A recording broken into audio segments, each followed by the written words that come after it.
आप सभी को बहुत बहुत धन्यवाद।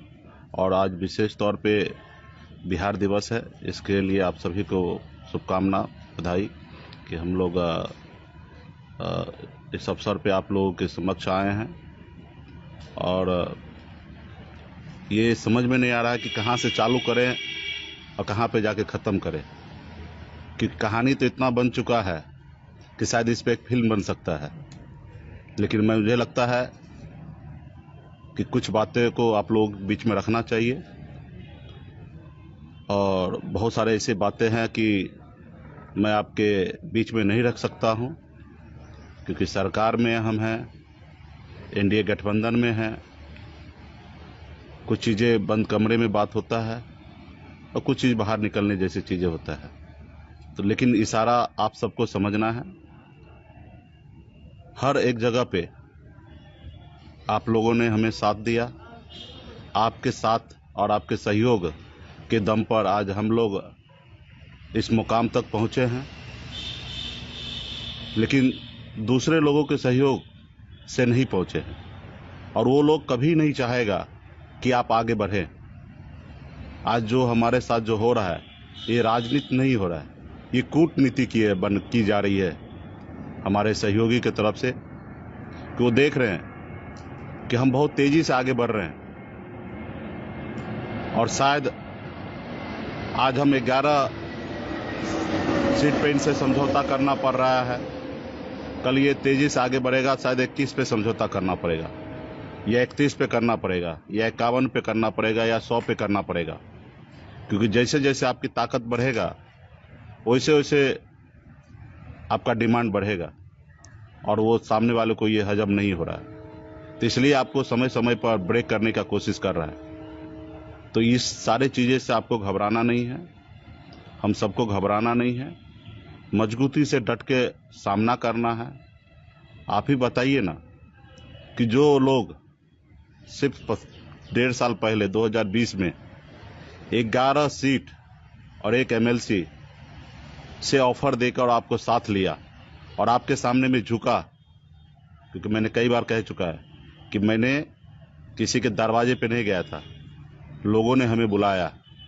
वो आपको ताकत को देख के बुलाया, ये नहीं कि मुकेश सहनी शाहरुख खान दिखता है उनको अपने साथ ले आओ, नहीं, वो आपके ताकत को देखा और आपको वोट को देखा।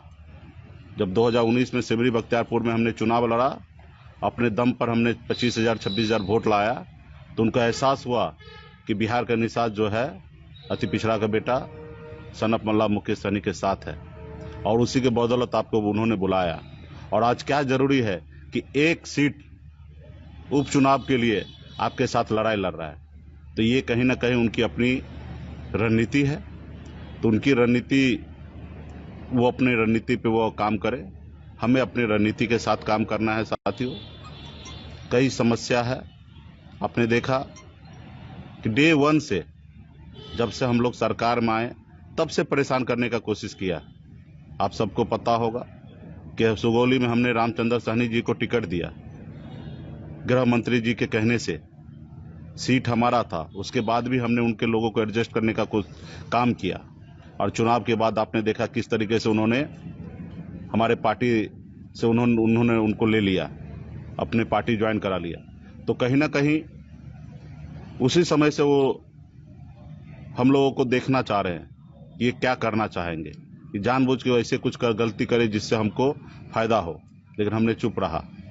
हमने अपनी ताकत बढ़ाने के लिए उत्तर प्रदेश में गया, वहाँ पे हमने मजबूती से हमने काम किया, और आपने देखा किस तरीके से वीरांगना फूलन देवी का उन्होंने अपमान किया।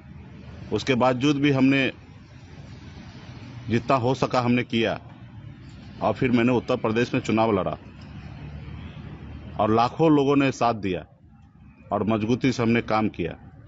लेकिन लोगों को हजम नहीं हो रहा, और जो लोग बहुत कुछ बोल रहे हैं,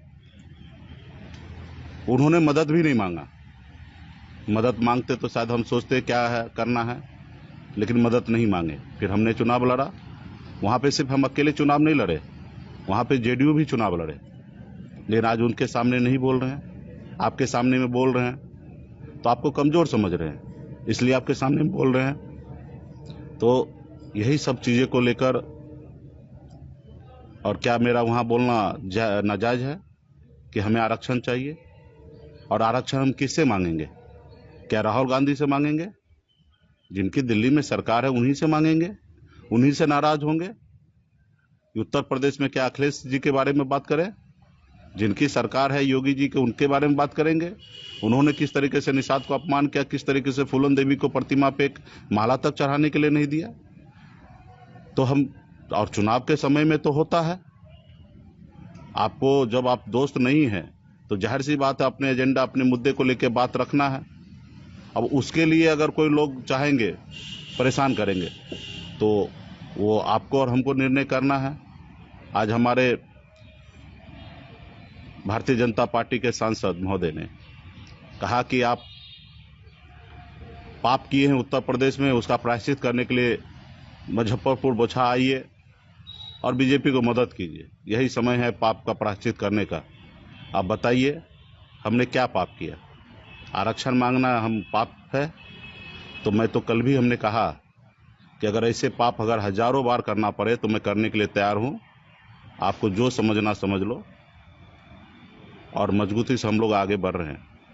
इसलिए साथियों, बहुत ऐसी चीज़ है, सरकार में है, काम कर रहे हैं, जो काम करना चाह रहे हैं वो काम नहीं हो रहा है, लेकिन हम करेंगे।